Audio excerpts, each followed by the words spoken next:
When you are helping others lose weight, do you use mitochondria as this conversation, or do you choose to talk differently first before bringing in mitochondria to this kind of conversation? Almost always. I feel like these days there's almost always a pressure on mitochondria. Usually, so if you are someone who's going through this fat loss phase and doing more of the stimulant route, there's almost always more of a need for mitochondrial pressure because you will downregulate those millivoltages pretty fast, right? If someone's pushing a lot of EGCG, yohimbine, caffeine, the clenbuterols, like whatever like that, you almost need more mitochondrial pressure. Whereas if someone's more not using the stimulatory sympathetic route, you can usually get away with less mitochondrial pressure and driving fat loss through the amlexinox to pull down like the adipocyte inflammation, or depending on where you're trying to go. But almost always, yeah, I'd say there's almost always an intervention with mitochondria because you really can't get around that. It even could be like an ergothioneine, just get that BCL2 cascade going to just clean more mitochondria. For sure. And when you introduce the concept of mitochondria, are there other markers that you tend to look at when helping people lose weight? Yes. So I think the biggest one's going to be sleep and inflammation. I think in inflammation, I'm also going to put into that category the neurochemical dysfunction that goes with that. Because normally what I see, especially in 2026, now when we're recording this, right, I see a lot of OCD, anxiety, and overthinking. Those normal thought processes get magnified 100 times in a day. And what happens from there is that dumping of glucocorticoids. And all of a sudden, you're just liberating all throughout the day, but you're not liberating what you want to be liberating. You're not liberating intramuscular, or you're not liberating intra-adipocyte-based stores, right? You are just slowly getting more stressed out, higher heart rate, more sympathetic, and you're flattening out as the day goes on. Like you'll see as a male, if you have like bigger biceps, or a female, your bicep gets smaller as the day goes on if you're more stressed. So that causes oxidation inflammation as well. So I'm trying to accommodate for the lifestyle factors of, and that's like the social media factors, work factors, because everyone's overworking these days. Everyone is. You have to make the money to stay alive, right? But then there's also then the sleep component, because then a lot of people will not just be stressed out during the day, but won't even sleep well. Or they think they're sleeping well, but they're waking up feeling pretty depleted and dead. Like to me, you should wake up pretty much good to go. You overdo some of the sleep supplementation. Yeah, you might be a little groggy initially, but you just pull back on the dose of GABA, melatonin, whatever you're doing, you can correct for that. But if you're not waking up pretty much ready to go, there's usually something going on there. I agree. Absolutely, I agree. Do you start talking about GLPs early on in this weight loss conversation? I'm sure some even just bring it up to you right away, but how do you go about that conversation with them? And are there certain subtypes of clients that you tend to maybe use a different GLP-1 for? I know there's multiple that we can all play with. How do you go about that conversation? I would say the majority of people are GLP deficient in our society. And that's just like from the slow exclusion of bitter foods as generations have gone on. Like I hate the taste of bitter food, so I get that, right? Like most people don't eat bitters. So GLP stimulation is not there. And then that modulates more the GIP and the glucagon cascades, and it kind of spirals. So I think some form of GLP, I'll say GLP to encompass all of those. GLP, glucagon, because if not, it'll just be a mouthful. I think some kind of stimulation should be there, not just for longevity purposes, but fat loss purposes, for anabolism purposes, like for everything. So I would introduce that usually pretty early on in like a fat loss journey, but it would be either, you could use more of the injectable synthetic preparations and also more of the natural preparations. And I think rotating them is good because I've been seeing, and this is more for the habitual patients or clients, depending on if you're a doctor or like me, not a doctor, so I can say that.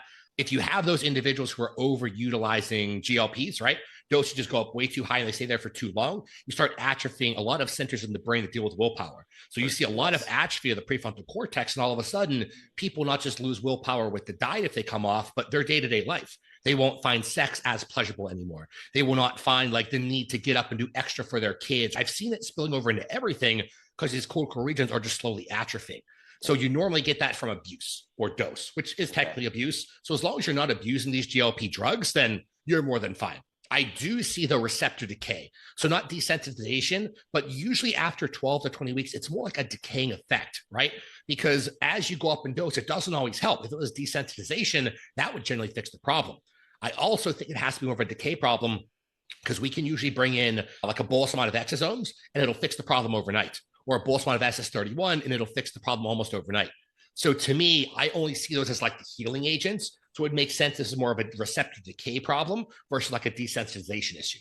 So best case scenario, we do some kind of a rotation, whether it be 6 to 12 weeks or during the fat loss phase of one GLP type product, and then rotate to a Hey Aussie or a Calo Curb or something like that to still get natural stimulation, still curb some appetite, still get the health benefits. There's also this spectrum, before we get to the specifics on the populations, a spectrum of dosings, right? You could do any of them as low as 10 micrograms a couple times per week or one time per week, just to pull down oxidation and inflammation, get some longevity benefits.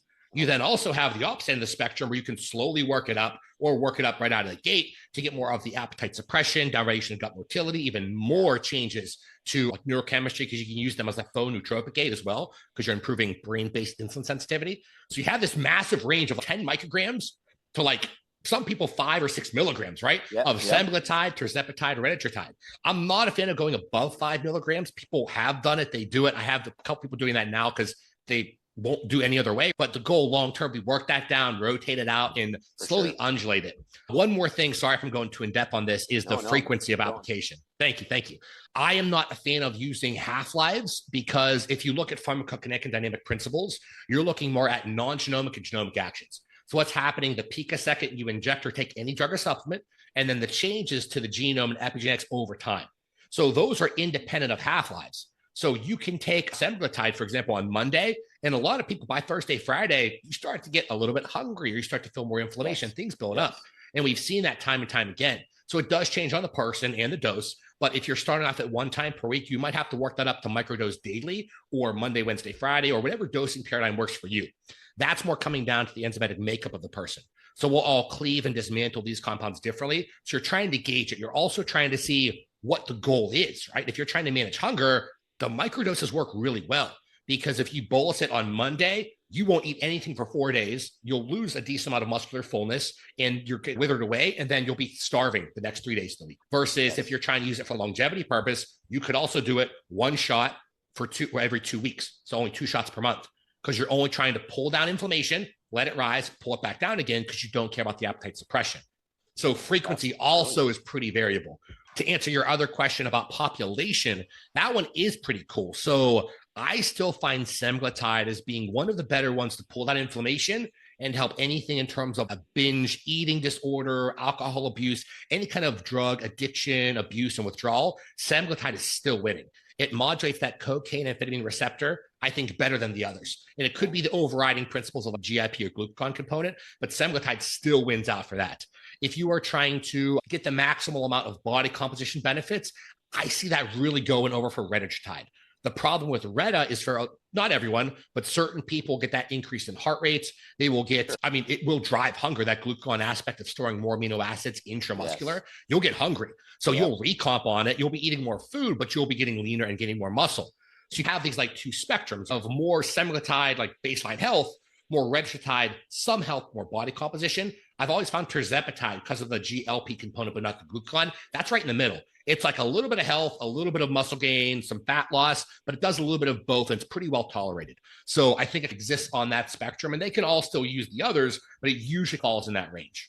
For sure. And I definitely found in certain patients where I feel like there's more receptor agonism towards one versus the other, and some respond better to one versus the other. And how you laid that out, though, was beautiful. I don't think there's a lot of people that understand the other benefits of using these peptides, too. That's beautiful. When you have patients who are struggling to lose weight, maybe even are on a GLP and still not finding what they're looking for as terms of losing weight, where do you tend to go? Which pathway do you tend to choose next when these patients are struggling like this? So I usually like to make sure, we'll assume there's no like organ pressure or anything like that. I usually like to either go with pushing it harder or fixing mitochondria. So you have some people, this is probably 30% of people, where they just require a big push. I hate saying this, but like my wife right now, we're dieting together, and she's someone who she's just got to push. Like she has to suffer every diet. It's been like that our entire lives. She's doing some peptides now because we've been dating for 14 years, married for, 6 or 7 of that. And she's just now getting in the whole peptide space. Like she's now comfortable, which is cool, but she has to push. She's got to dig. And for me, my entire life, I had to be the same way until I exceed a certain amount of lean body mass. Then things definitely got easier for me. And so I feel like people fall into, not everyone, but certain people will just have to push. Other people can usually more fortify the process with more mitochondrial pressure. And that could be more of a proton or a translocator like a BAM15. Because as long as you're not over pushing that process, you're handling protons and electrons, which is pretty easy to do, then you'll just bleed ATP. you'll just lose more body fat and you'll have a pretty easy process, more thermogenic activity. So you feel better about it. You like going to the gym and sweating versus when you're leaning out and cold, you feel small in the gym for everyone, right? That helps as well. But I think one of those two camps, either mitochondria or it stinks, we're gonna have to push more cardio or less food or more refeeds or something like that to push through that. Beautiful. Interesting. And question for you, since we're on that weight loss topic, in terms of the training aspect, whether it's untrained versus actually trained individuals, let's say they want to optimize their weight loss even more, how do you go in depth on specifics on training cardio versus more hypertrophy versus strength power? And how does that start the process with all the other stuff of adipose tissue? So obviously we know there's a systemic effect and also a localized effect. Yeah. Do you also target the adipose storages in a specific way by chance? Val, so perfect timing on that question, because I had someone this morning, client, signed up for more of a health dysfunction healing, stuff like that. Tons of problems over there. And he didn't realize there was going to be trained nutrition involved. He thought it'd be all supplements and peptides. And I said, like, all the transformations I've ever had was because we did absolutely everything.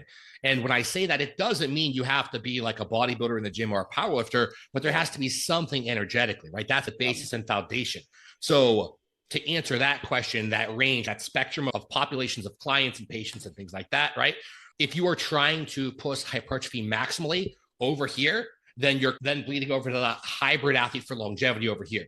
So hybrid athletes should have a strength session or two, should have a hypertrophy session or two, but they should have a lot of deceleration work, mobility work, athletic work, like a little bit of everything, right? Like how my sessions are set up now, I train twice a day. So more strength hypertrophy in the morning and more longevity, mobility, and stuff like that in the afternoon. They're not crazy long sessions, but I'm trying to get the best of both worlds, right? As you skew away from like the longevity and general population, then you go over like this bodybuilder, powerlifter, athlete world. This could be an NFL player, doesn't matter. Like this is more sports specific. That's where you don't care as much about certain things with longevity. You care more about the sports. So the NFL player might do more deceleration, acceleration-based work. The bodybuilder should do more hypertrophy work. The strength athlete should do more strength work, right? So anywhere in that range, I have that range, and depending on what their goals are, you'll focus on that specifically. And then I'll try and make them more well-rounded energetically from a cardiovascular aspect. Because no matter what your sports-specific goals are or life-specific goals with longevity, I think a lot of people don't give enough credit to high intensity interval training, meaning I call that far end spectrum glycolysis, blowing your lungs out. Because if you can get hypoxic even once or twice per week, it's going to improve how you handle carbon dioxide.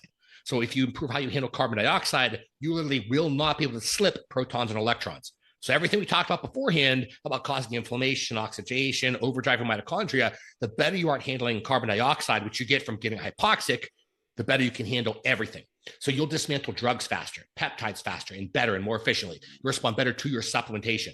So if you can do HIIT in some way to blow your lungs out, and again, I say blow your lungs out so many times because you should be gasping for air when you're done. It could only be 20 or 30 seconds. You could wait a minute, 2 minutes, 3 minutes, whatever, do it again. It's only a couple times, only a couple times per week, not a higher amount of intervals. But driving that amount of hypoxia basically does everything. Because if you look at a cellular level, right, what's the most basic stressor to our body? Hypoxia. If we don't have air, we die pretty quick. Whereas water, food, we have a pretty long leeway there before we actually die. So from a cellular stress level, I think some form of that far end spectrum glycolysis has to be there because it fixes everything else upstream.